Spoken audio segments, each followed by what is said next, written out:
Atos dos Apóstolos, capítulo de número 7. Eu creio que todos já sabem o que está escrito neste capítulo de número 7 do Atos dos Apóstolos. Desde o versículo 1 até o versículo de número 60, fala-se sobre um homem prega a palavra, um homem abre o seu coração, um jovem, não é? Explana a palavra do Senhor de uma forma tão gloriosa, que é uma mensagem tão viva, irmãos. Parece que quando leio esse capítulo 7 de Atos dos Apóstolos, eu ouço Estevão falando. Amém. Bendito é o nome do Senhor. Amém. E nós vamos ler os últimos versículos. Vamos ler aqui no versículo 57 até o último versículo, que é o 60. Eles, porém, clamando em alta voz, taparam os ouvidos e, unânimes, arremeteram contra ele, e lançando-o fora da cidade, o apedrejaram. As testemunhas deixaram suas vestes aos pés de um jovem chamado Saulo, e apedrejaram o Estevão, que invocava e dizia: Senhor Jesus, recebe o meu espírito. Então, ajoelhando-se, clamou em alta voz: Senhor, não lhes impute este pecado. Com estas palavras adormeceu, e Saulo consentia na sua morte. Mais um pouquinho à frente, no capítulo 20 e o versículo de número 17 de Atos, vamos ver aqui Paulo rememorando este momento, este acontecimento durante a sua defesa, quando foi preso em Jerusalém. Depois desceu para Cesareia, onde ficou alguns anos preso, e consequentemente sua ida, e nunca mais voltou de Roma. Versículo 22, capítulo 22, versículo 17.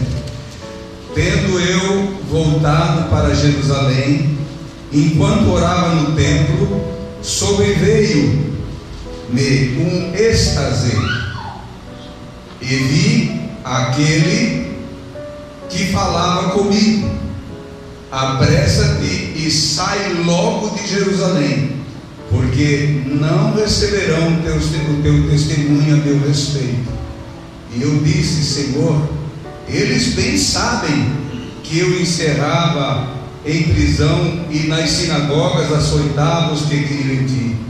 Quando se derramava o sangue de Estevão, tua testemunha, eu também estava lá presente e consentia nisso, e até guardei as suas vestes dos que o matavam. Mas ele me disse: vai, porque eu te enviei para longe, para os gentios. Oh Bíblia, amém. Oh Bíblia, legal, Deus. Oh Bíblia, oh palavra, oh palavra, amém. Abraça a tua Bíblia e vamos orar. Levanta ela para o céu, faça alguma coisa.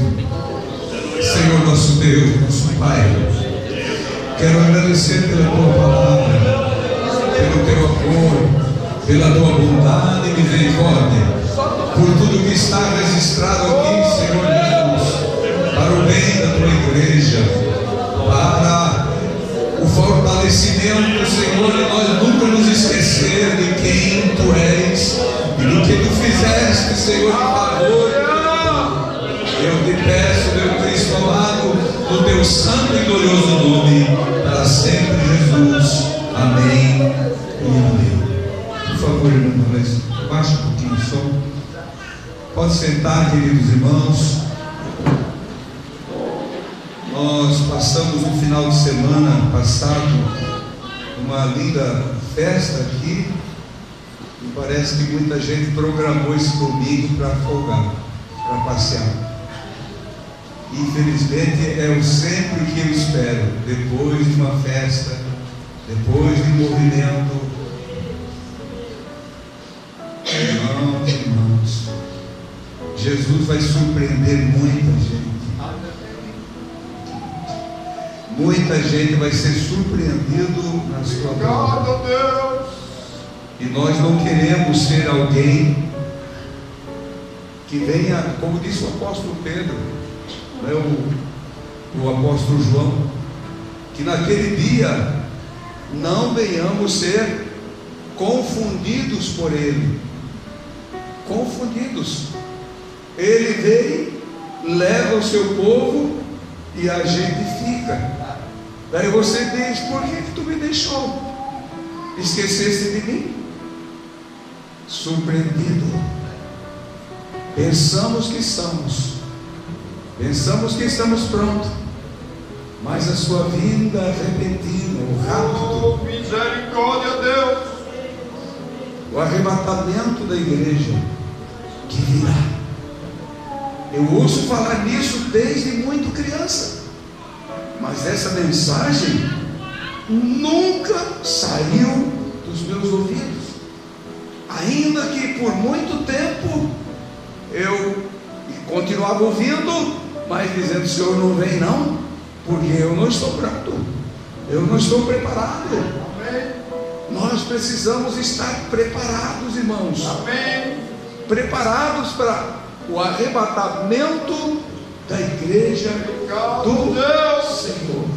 A terra será surpreendida, as nações serão surpreendidas, os governos serão surpreendidos, porque haverá a partir do arrebatamento uma confusão política muito grande sobre a terra, política religiosa, uma confusão tremenda, para que possa entrar em ação o governo do anticristo.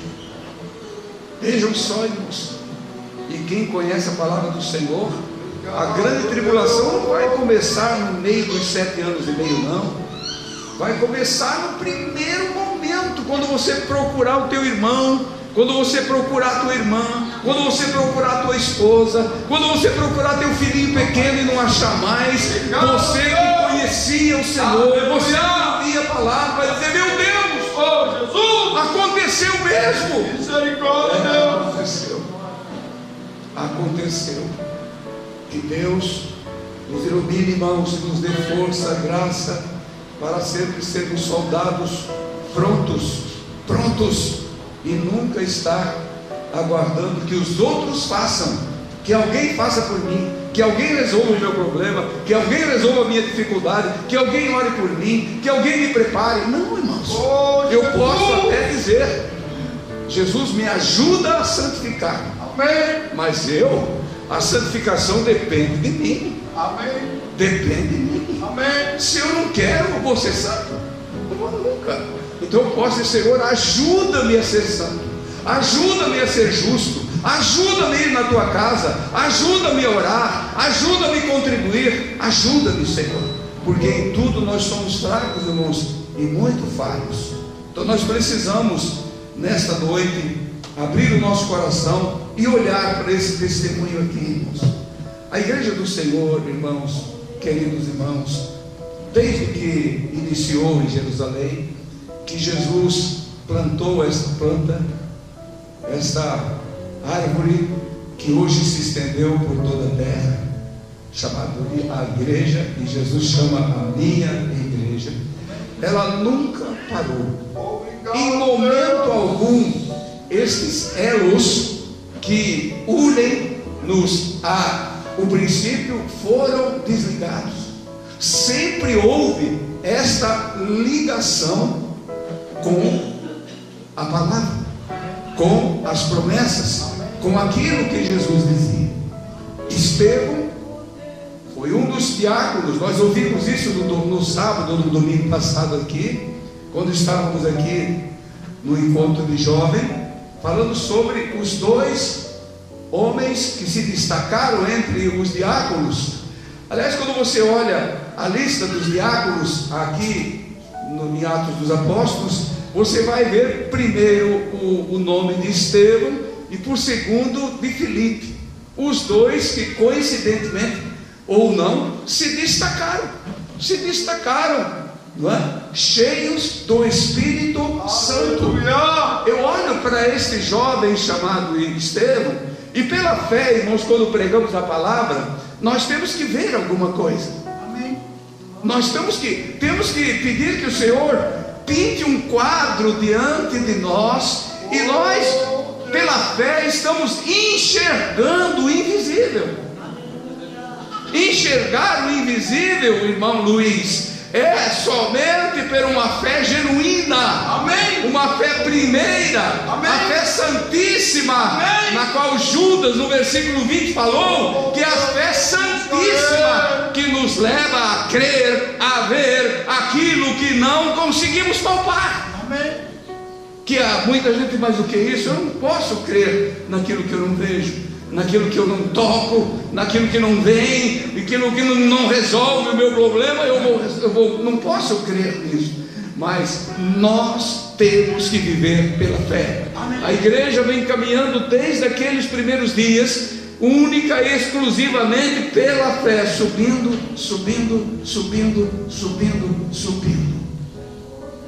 Nós que fizemos parte da igreja, muitas vezes nos desmembramos dela, entenderam? Nos desmembramos dela, nos desviamos dela e descemos. Mas a voz do Espírito continua: suba, siga, chega-te outra vez, faça parte outra vez do corpo, te membra este corpo glorioso outra vez, porque nós não podemos viver sem ser igreja, irmãos. Não podemos viver sem ser igreja. E chegamos num tempo em que as coisas começaram a apertar tanto, e o que está acontecendo ao nosso redor, irmãos, se avolumou a tal forma que nós não temos mais uma outra mensagem diferenciada a não ser de aviso para a igreja. De aviso, como se estivesse diante de uma grande tempestade e nós, pelos olhos da fé, estivéssemos vendo através da palavra, e estamos dizendo, como um piloto de avião, como um piloto de navio, nós estamos avisando: olha, vem tempestade, vem a dificuldade, e nós temos que estar preparados. Não adianta, irmãos, eu pregar mensagem de bonança no meio da tempestade. Claro que a mensagem que chama atenção, a mensagem que exorta, ela dá paz, ela traz paz, né? Ela te traz paz. Mas eu não posso contribuir com a igreja, eu não posso contribuir com o crescimento da igreja, com uma igreja preparada para o arrebatamento, só pregando coisas que você quer receber para gastar aqui. Jesus. Tem muita gente que recebe. Eu conheço muita gente que tiveram doenças terríveis, foram curados, mas não estão servindo a Deus. Eu conheço, orei, e eu contei já isso para os irmãos, que eu e o presbítero Jorge estávamos num lugar, oramos por uma mulher que tinha dado um derrame.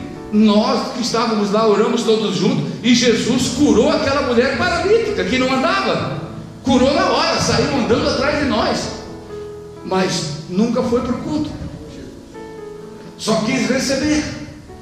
E assim está cheio, tem muita gente. Estevão, o diácono cheio do Espírito Santo, ele foi separado para o diaconato, mas ele começou a se destacar, e ele, através dele, milagres começaram a acontecer. E ali ainda estava muito recente a morte de Jesus e ressurreição. Os judeus estavam furiosos. Várias linhas religiosas que tem entre os judeus estavam, parece que unânimes, juntos, querendo acabar com aquela virtude que a partir da vida de Jesus, a partir da ressurreição de Jesus, começou a existir sobre a terra. Todos nós sabemos que ao ressuscitar Jesus e a notícia chegar até as autoridades religiosas, eles pagaram os soldados com uma grande soma, diz a palavra, para que eles calassem a boca e nunca dissessem nada. E a Bíblia é tão clara, queridos irmãos, que diz que essa notícia, essa mentira é verdade para eles até hoje. Não sei se foi ontem ou quando eu preguei, a grande maioria, irmãos, das pessoas dessa nação chamada Judéia, ou os judeus, hoje são ateus, não acreditam mais em Deus. Eles não atribuem mais as vitórias deles, nem a conquista da nação, as autoridades, irmãos. Se você lê a história, se você lê a história escrita naqueles dias das grandes guerras que aconteceram em Jerusalém, a guerra dos 6 dias, por exemplo, em 1976, 77, eles não atribuem nada ao Senhor nosso Deus, nada. E ali foi uma guerra, irmãos, que deixou o mundo boquiaberto, deixou os próprios Estados Unidos, que era o aliado e é o aliado número 1 de Israel, dizendo: mas como que eles fizeram isso? Como vocês conseguiram fazer isso? Nós não estávamos sabendo. A União Soviética, de então, o poderio maior, que era a União Soviética, com seu exército que tomava e assustava o mundo, o poder comunista, aliados com o Egito, com a Jordânia, com a Síria e com outros países árabes, eles combinaram um dia para invadir Israel, sem ninguém saber, só eles, era um segredo de guerra. Irmãos, o que Deus fez por eles naqueles dias, se você lê a história, depoimentos de soldados, o que eles viram, o que os egípcios viam. Hoje de manhã, eu não sei quando eu contei para os irmãos aqui, eu estava lendo a semana passada ainda, um soldado se perdeu do batalhão, um soldado israelita, e ficou perdido no deserto, ficou perdido, e de repente ele viu um grande batalhão egípcio, todo armado com canhões, tanques de guerra, todos armados, e aquele soldado perdido jogou o seu fuzil no chão e levantou as mãos. Mas quando ele levantou as mãos, todo aquele batalhão, inclusive o comandante, levantaram as mãos para ele, levantaram as mãos para cima, como dizendo: nós estamos se rendendo para ti, nós estamos se rendendo para ti. Como é que pode um exército desse tamanho, um exército que está aqui sobre essa areia do deserto, que não dá para contar, diante de mim? E eles falaram: o que você está fazendo aqui? Eu me perdi dos meus oficiais, do meu batalhão. Nós sabemos onde está o teu batalhão, nós vamos te levar até lá. E daí os dois comandantes, o comandante israelita perguntou para o comandante egípcio: o que está acontecendo? Como é que vocês foram se render para um homem só? Ele falou: não tinha um homem só, tinha uma multidão de soldados incontáveis junto com ele. Obrigado, Deus. Nós nunca vimos ele sozinho. Obrigado, Deus. Isto um soldado contou, irmãos. Mas o comandante, a primeira-ministra de então, que era Golda Meir, o comandante, que era o Moshe Dayan, aquele homem que tinha um olho só e fazia coisas que assustavam o mundo, deixava o mundo boquiaberto, porque um comandante caolho, um homem aqui cego de um olho, nem vai servir o exército, ou vai? Vai nada, não vai. Mas ele era um comandante, ele nunca atribuiu nada ao Senhor do céu. Mas a igreja que nasceu lá na terra dele, aleluia, um filho daquela terra, outros filhos daquela terra, mais um jovem filho daquela terra, um Estevão judeu nato, Paulo judeu, Felipe judeu, Jesus nascido ali. A ele nós tributamos, glorificamos e exaltamos e damos toda a glória, porque ele é a razão da igreja. Amém. Aleluia. Amém. A razão de estarmos para os irmãos sobre a guerra dos 6 dias, a guerra daqueles dias que eles estavam em jejum, os judeus. São coisas, procure ler isso. Para colocar na Constituição israelita, em 1948, 49, quando foi escrita, foi uma discussão entre os judeus ortodoxos com os outros, porque ninguém aceitava colocar o nome de Deus na Constituição. Um país que deveria ter um governo teocrático, não é isso? Ele deveria ter, mas não tem, absolutamente. É o mais incrédulo. Não tem teocracia lá. Deus não tem lugar. São pouquíssimos os que abriram o coração para o Senhor. Mas Paulo foi avisado: eu quero você longe daqui.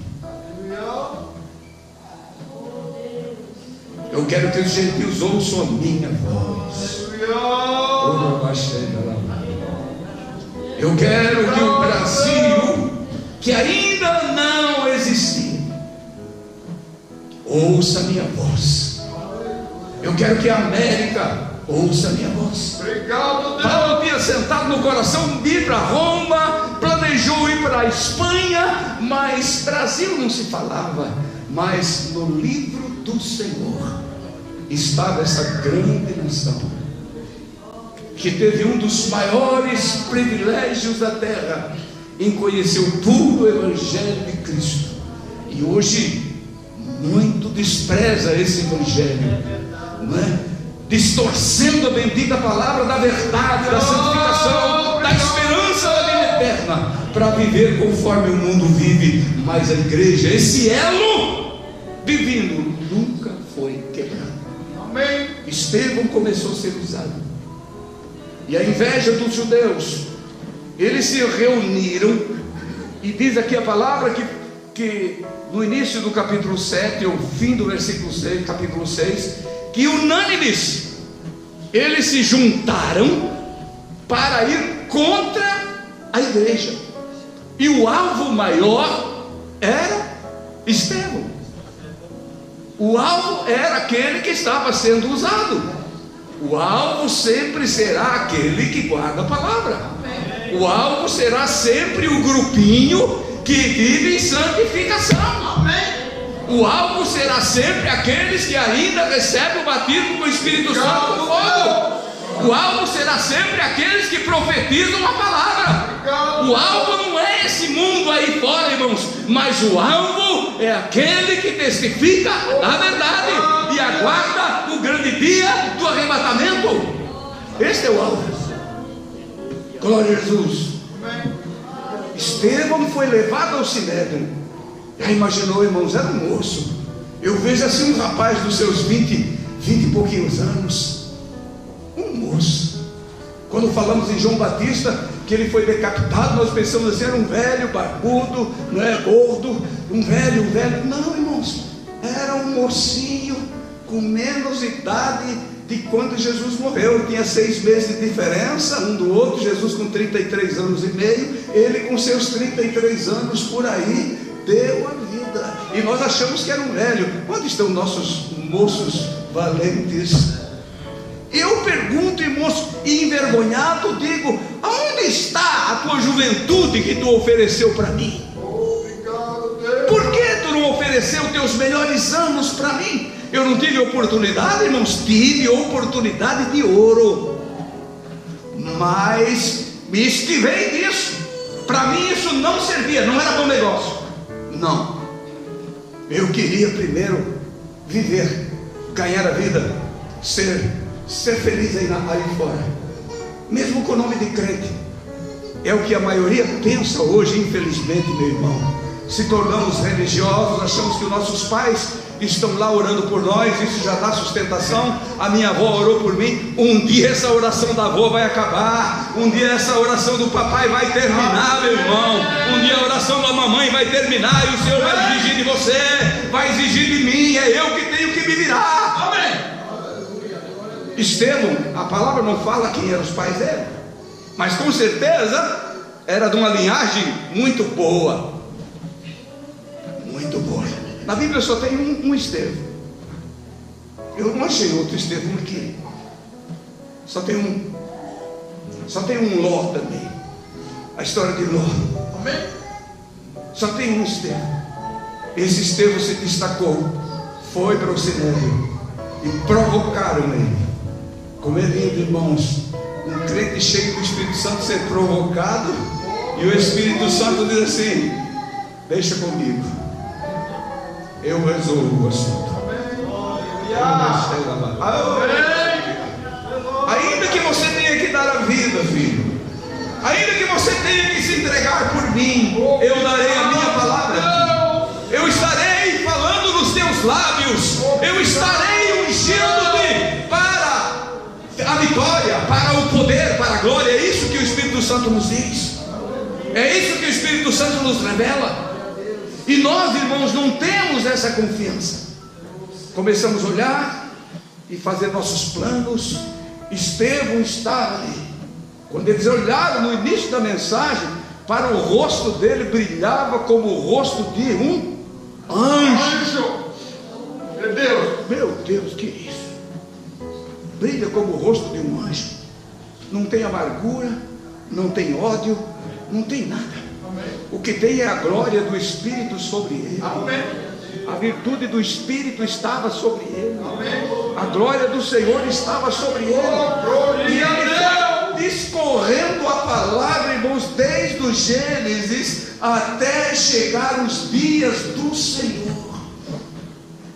Que mensagem! Quanto tempo ele falou? Aqui não diz. Aqui foi escrito, eu creio que as principais palavras, foi resumido este versículo aqui, capítulo, para colocar aquilo que Estevão falou. Mas ele falou tudo que deveria ser falado. Amém. Contou, falou, disse que vocês mataram ele, o Rei da Glória. Não aceitaram, porque o problema do judeu, irmãos, foi rejeitar o Senhor. Se tivesse parte grande deles que tivesse aceitado, e a minoria tomado aquela atitude, parece que seria diferente. Mas a maioria, principalmente dos religiosos, que tinha a força de persuadir as pessoas, de chamar a atenção das pessoas, de fazer com que eles se tornassem crendo naquilo que não era verdade. Não é? Eles estavam assim com uma sede de encerrar a trajetória da igreja lá mesmo. Quando Jesus entrou no templo, se eu falar templo de Salomão é por força de hábito, mas nunca deixou de ser. Herodes nunca teve templo lá. Jerobabel também trabalhou, mas o templo não era dele. O templo era a casa do Senhor. Era a casa do Senhor. Se nós chamamos por templo de Salomão, é por força de hábito. E porque vai lá em Jerusalém, chama, vamos subir lá no templo de Salomão, vamos subir lá que não tem mais, não existe mais. Mas é por força de expressão. Mas era a casa do Senhor. Quando Jesus estava na casa do Senhor, lá no capítulo 2 de São João, nós vimos que os discípulos quiseram chamar a atenção de Jesus, dizendo: olha que coisa linda, que templo maravilhoso, não é? Eu sempre falo isso para os irmãos, querendo tirar Jesus um pouquinho daquela rotina, daquela vida de sempre. Mas Jesus não se interessou em nada, absolutamente nada. E os judeus ouviram quando ele disse: vai cair tudo, vai cair tudo. Eles ouviram, e eles foram tentar Jesus logo depois, para nós saber que tu és o Filho de Deus, que sinal que tu faz? Que sinal que tu nos apresenta? O que tu tens para nos apresentar? Jesus respondeu ao pé da letra: derrubem este templo e eu o reconstruirei em 3 dias. Às vezes, destrua o templo que eu vou construir em 3 dias. E eles já disseram: há 45 anos estão trabalhando nele, não terminaram a reforma. Agora você vai derrubar em derrubar, nós vamos derrubar ele, você vai reconstruir em 3 dias. Naquele tempo, irmão, não tinha essas máquinas enormes que derrubam um prédio ali, rapidinho, derrubam tudo, e poderiam até provocar Jesus. Jesus não estava falando naquele tempo. Jesus sabia que eles iriam derrubá-lo. Meu irmão, Jesus é a parede mais forte.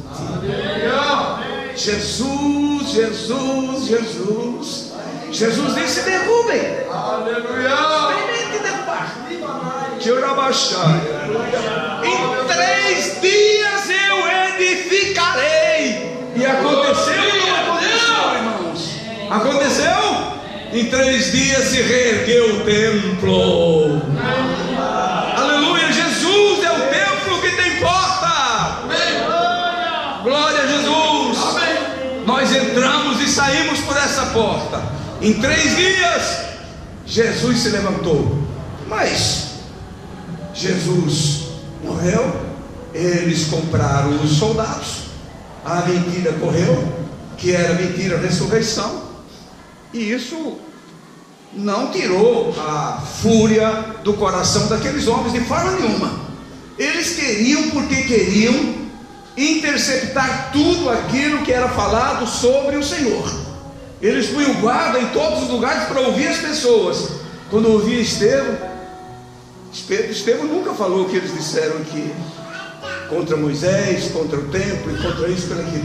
Eles subornaram testemunhas, compraram testemunhas falsas. Que coisa feia, né, irmãos? Comprar testemunhas contra o Senhor. Aqueles não tinham cansado disso, não. Judas, o pobre Judas, foi vendido. Ou seja, ele vendeu o mestre por 30 moedas de prata. Não funcionou. Dinheiro não adiantava. O remorso, a angústia, a morte tomou conta de Judas. Fala um pouquinho nele, irmãos. Também ele era um moço.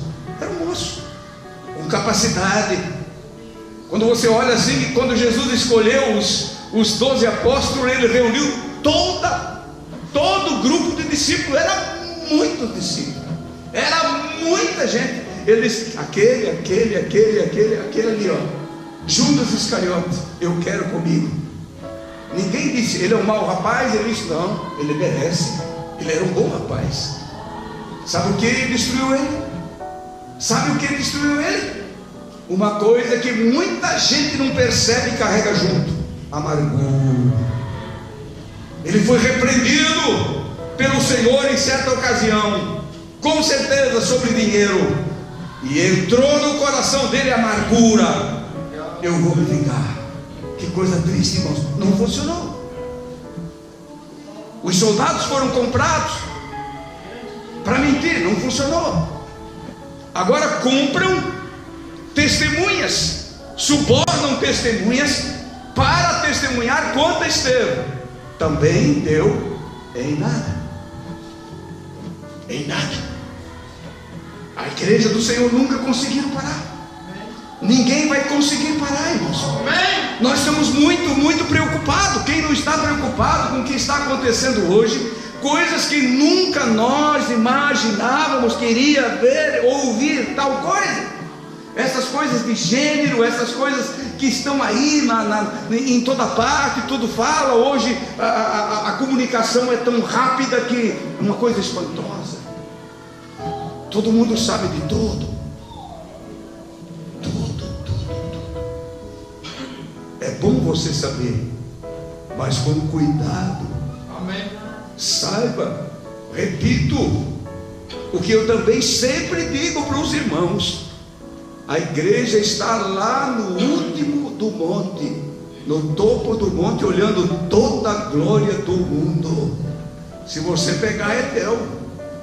Mas eu creio, irmãos, que os que têm a virtude do Espírito, e o Espírito que agia na vida de Estevão, não nos deixará. Não nos deixará. O Senhor Jesus velará pela sua igreja até o fim. Eu creio. Eu creio. Com toda a minha alma. Estevão, irmãos, após pregar a palavra daquela forma, encantou e desencantou. Alguém foi chamado durante aquela mensagem. Alguém ficou inquieto a partir daquele dia, porque o trabalhar de Deus, irmãos, é estranho. É estranho aos nossos conhecimentos, ao conhecimento das pessoas. Não é impossível. Não, aquele não pode. Ninguém, irmãos, pode deter o querer de Deus. Ninguém. Se alguém dissesse para mim há 30 e poucos anos atrás que eu estaria pregando uma hora dessa para crentes, né, que pleiteavam o céu, crentes que queriam santificação, eu digo: você está louco, eu não quero isso para mim. Não é isso. Eu quero ser crente do jeito que eu acho que é melhor. E já naquele tempo, irmãos, imagina onde eu estava hoje. Já não estava mais sobre a terra. Aleluia. Amém. Mas o Senhor viu lá na frente. Amém. Lá na frente Ele está te vendo. Amém. Lá na frente Ele está vendo o teu filho. Lá na frente Ele está vendo o teu parente que você não valoriza mais, aquele que está morto, aquele que não vale mais nada aos teus olhos. O Senhor está vendo. O Senhor está contemplando. Amém. Então, irmãos, agora a fúria contra Estevão, a morte vai resolver. Se nós matar ele, é o primeiro a ser morto depois de Jesus. Será que ele vai ressuscitar também? Será? Ele não ressuscitou. Por que não? Mas a fé dele não morreu. A fé não morreu. A fé continuou firme. A mensagem que ele pregava não morreu. O batismo com o Espírito Santo que ele tinha recebido não ficou agora enterrado, não. Os dons espirituais não cessaram ali. Continuou. Bendito é o nome do Senhor. Quando Estevão, irmãos, foi arrancado do sinédrio e levado para fora, porque eles ouviram tanto que taparam os ouvidos, porque não tinham mais como ouvir tanta agressão. Para eles era uma agressão. O diabo, irmãos, precisa ser agredido com a palavra. Precisa ser, ela é uma espada que nós temos que ter na nossa mão, irmãos. E essa palavra da verdade agride a mentira, agride o engano, agride sim. Satanás é um espírito maligno que está em toda parte. O mesmo que operava lá, opera em qualquer lugar. Ele está aqui, ouvindo a gente. Mas o Senhor está aqui, irmãos, para nos guardar, para nos orientar, para nos dar força. Ou quem sabe você pensa que o irmão que cuida da porta vai dizer: tu não pode entrar aqui, Satanás. Não tem porta para ele. Ele entra mesmo. Mas aonde está o sangue de Cristo, irmãos? Seja aqui na tua casa, no teu andar, nas ruas, no teu trabalhar, o Senhor está cuidando de ti. O Senhor está velando por ti, meu irmão, minha irmã. O Senhor está guardando a tua casa, o Senhor está guardando a tua família. Quando foi levado para fora, quando foi tirado da presença dos magistrados e eles taparam os ouvidos, Estevão levantou os olhos e viu o céu aberto. O céu aberto, abriu sua janela, uma janela, e ele viu o Filho do Homem levantado à destra do Pai, em pé, com certeza dizendo: Pai, eu não te falei, Pai, que eu deixei homens valentes lá sobre a terra? Olha, um deles aí dando a vida, vai dar a vida. Estevão, irmãos, era um aluno aplicado na igreja. Estevão era um aluno aplicado naquilo que Jesus falava. Eu não sei se ele era da Judéia, não sei se ele era da Galileia, eu não sei se ele era de Jericó, mas ele conhecia Jesus. Ele viu Jesus morrendo na cruz. Viu? Ele olhou e disse para mim: se tiver que morrer um dia, eu vou ter o mesmo procedimento dele. Eu vou ter o procedimento do meu mestre. Você está disposto a isso, irmão? Ai, irmão, é tão difícil você responder. Mas responda para ti mesmo. Nós somos crentes, quem somos? Estamos preparados ou somos daquele que, ó Senhor, eu já recebi semana passada, eu não preciso dessa semana. Não preciso orar. Eu não preciso mais. Chega o dia de Santa Ceia, eu vou tomar a ceia, tá bom? Irmão, Santa Ceia não perdoa pecado de ninguém. Santa Ceia não enche a barriga de ninguém. Santa Ceia é um ato de louvor que você veio aqui para louvar o Senhor. Aleluia. Glória a Jesus. Amém. Vem louvar o Senhor, dizendo: Senhor, publicamente eu como do teu pão, do teu corpo e do teu sangue, em memorial a este ato. Amém. Estevão, irmãos, quando estava para morrer, tiraram as roupas dele.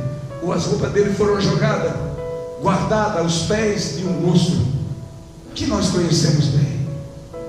É muito familiar a igreja. Meu Deus, qual culto que nós não falamos do apóstolo Paulo?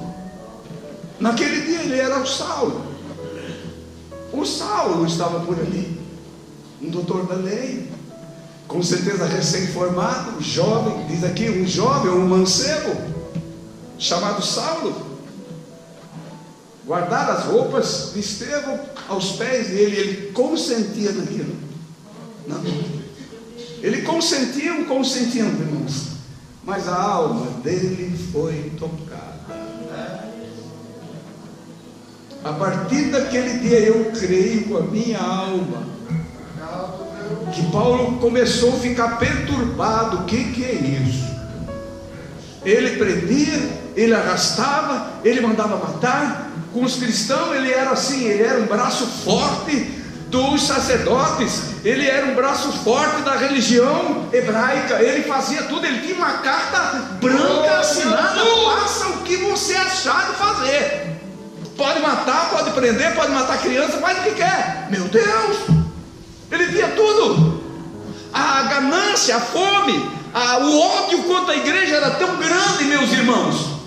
Irmãos, querida igreja, receba essa palavra agora. Amém. Assim como a igreja começou, ela vai encerrar a sua trajetória sobre a terra. Amém.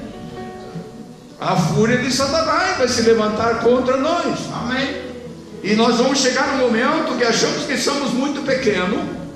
Mas é nesse momento que nós achamos que somos muito pequenos, é que o Senhor da glória aparecerá nos céus, nos arrebatando antes da grande tribulação. Ele vai nos tirar dentro do período do princípio das dores. E nós, crentes em Cristo, irmãos, já estamos sentindo isso. Só não sente o incrédulo, aquele que está conformado com esse mundo. Mas você olha e diz: meu Deus, que é isso? O que é isso? Como é que pode mudar tanto dentro de tão pouco tempo? A ideologia, o pensamento, o comportamento das próprias famílias, dos nossos próprios filhos. Cadê o amor fraterno?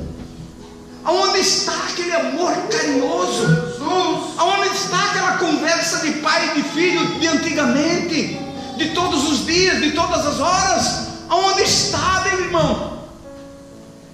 A geração ainda maior, como meus filhos e outros, mas a geração menor hoje, a geração Z, como aqueles que estudam sobre o comportamento humano, eles chamam isso de geração Z, a última geração. Parece que está virando líquido. Mas a igreja de Cristo tem um DNA, DNA, que é a virtude virtude do alto, a semente do Pai eterno, a glória do Senhor, a virtude, a unção do Senhor está conosco, e nós não vamos ser enganados, irmãos. Coloca isso no teu coração para não ser enganado. Aqui você dessa tribuna e de outras tantas por este mundo afora, onde tiverem servos de Deus responsáveis, vão estar pregando essa mensagem dos últimos dias, para as pessoas estarem atentas. Estevão, de repente, começam a apedrejá-lo. Ele dobra os joelhos e diz: Pai, não leva em conta o que eles estão fazendo, não impute esse pecado a eles. Quem disse isso? Com quem ele aprendeu isso? Isso nem estava escrito ainda, mas estava na mente dele, porque ele viu Jesus ter esse comportamento da hora mais amarga do mestre. E de repente Estevão dobra os joelhos e diz: Senhor, nas tuas mãos entrego o meu espírito. E morreu. Glória a Deus! E morreu.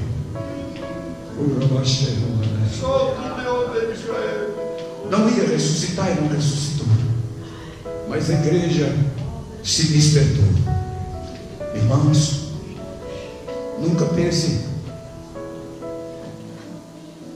que tribulação vem destruir, ou vem deixar de fazer você ser o que é.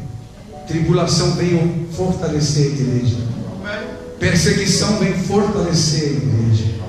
Perseguição vem dar força para a igreja. Perseguição vem abrir os olhos da igreja. Você vai olhar e dizer: é verdade, Jesus está acontecendo o que tu falou. Sabe o que faz você deixar de ser igreja? É dar ouvido aos falsos profetas. Quando o fim sair, eles não apontam para o alto, mas apontam para a terra.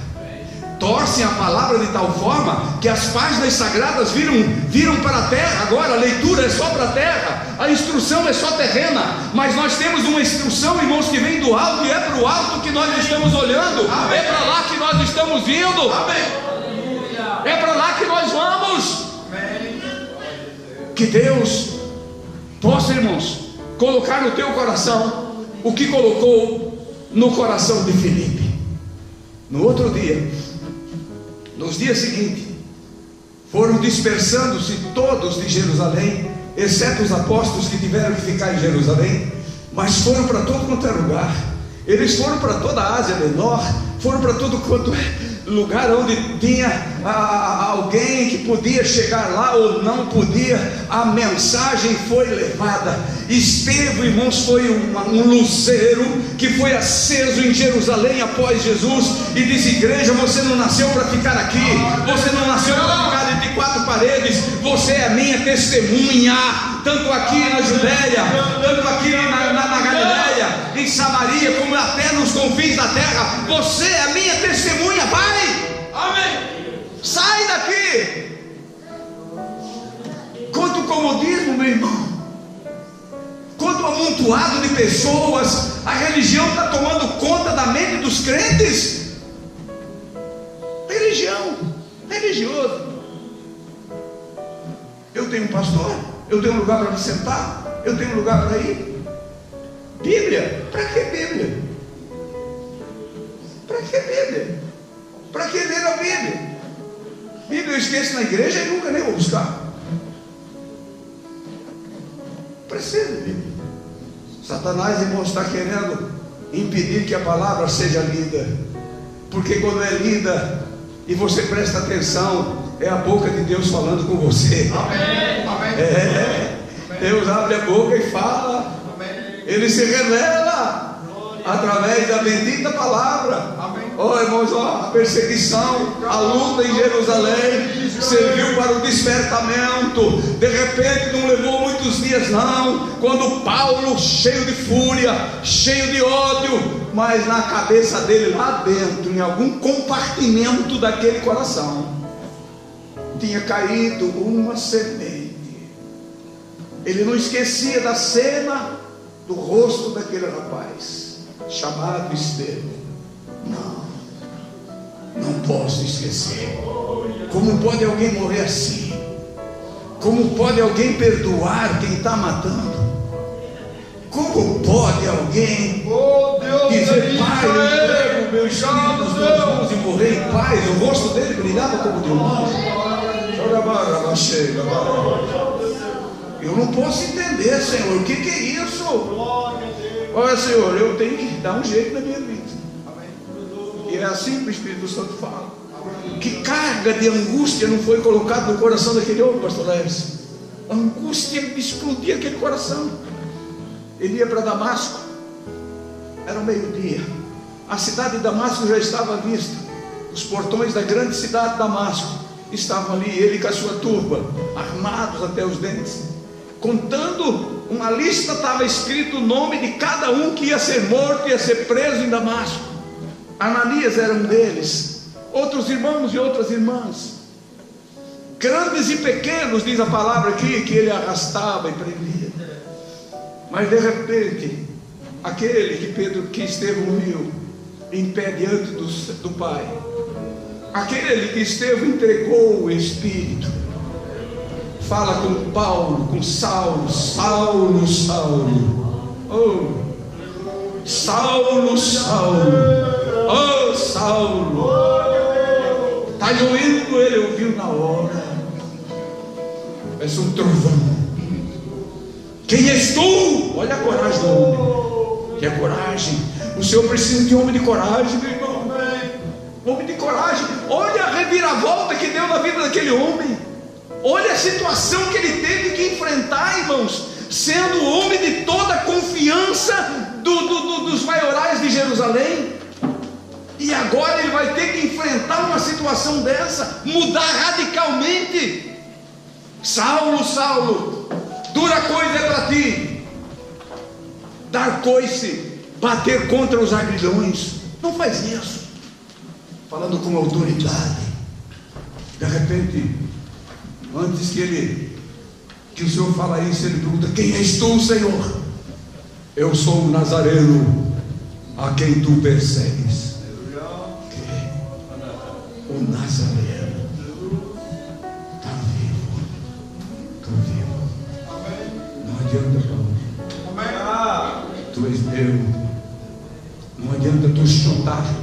Não adianta tu bater contra.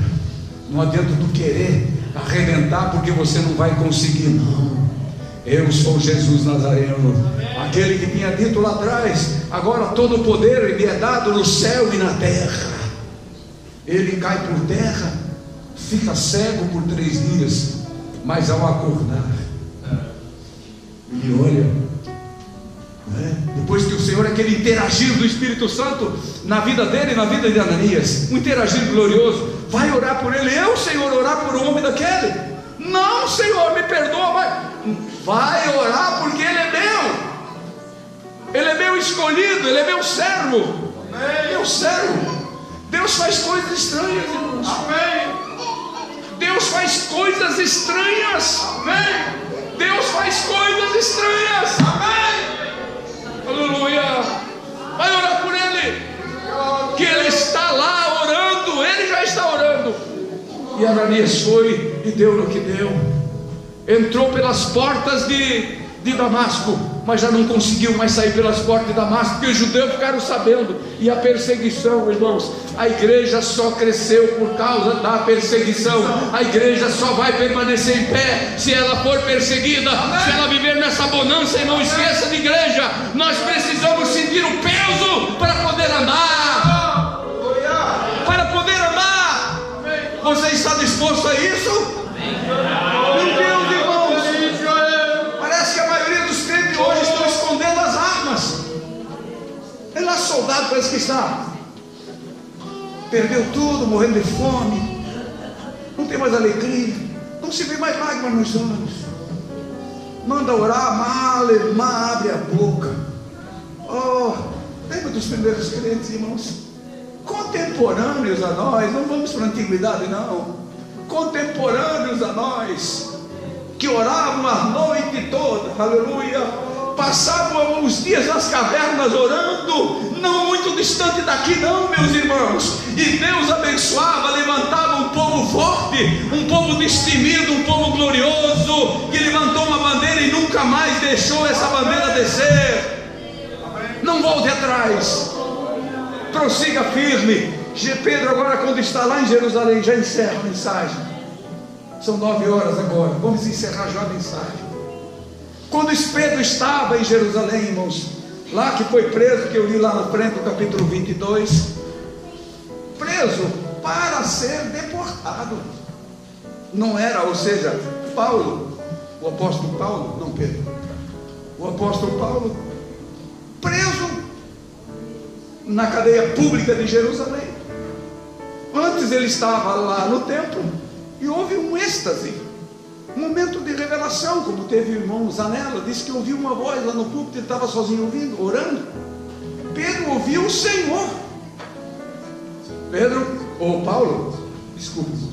Paulo, sai imediatamente de Jerusalém, porque eles não vão aceitar o teu testemunho aqui. Esse era a propósito de Deus.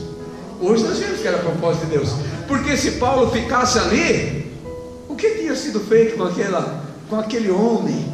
O que aquele homem tinha feito para o Senhor? Ele ficava em Jerusalém ali, ia se acomodar por ali, mas sai daqui, e para ele sair dali, perseguição em Paulo, ameaça de morte em Paulo, vai matar ele, e botaram na cadeia, e foi para a cadeia, e daí ele dá no seu discurso, no seu discurso de defesa como judeu, ele diz: eu vi quando aquele mancebo morreu. Eu vi quando aquele mancebo morreu. Quando ele foi levado, quando ele morreu, eu vi com os meus olhos. As vestes deles foi depositada aos meus pés, e eu concordei com aquilo. Paulo confessando, Paulo se lembrando de uma testemunha. Quantos anos já tinha passado, meu irmão? Quantos? Talvez 50, 40, algumas dezenas de anos. Se estudar bem a palavra você vai saber, mas era vários anos. Paulo dali só desceu para Cesareia preso, ficou 4 anos, me parece que ali preso, depois vai para Roma e logo foi decapitado. Era um velho. Quando ele morreu, não esqueceu mais. Irmãos, das verdadeiras testemunhas a gente não esquece. Amém. Que Deus abençoe a tua vida, que Deus abençoe a tua alma, que Deus abençoe a tua casa, que Deus abençoe aqueles que nos vão ouvir através dos meios de comunicação mais tarde. Que Deus ajude aonde chegar a nossa voz, aonde chegar o nosso pedido, a nossa fé, irmãos, tem que ser colocado à prova, para que outros também coloquem a sua fé à prova, né, de Deus, dizendo: Senhor, eu creio em Ti, eu não vou negar o Teu nome, eu vou permanecer em Ti, e Tu vais me fortalecer e me dar a vitória, eu creio em Ti. Fique em pé, querida igreja, em nome do Senhor Jesus.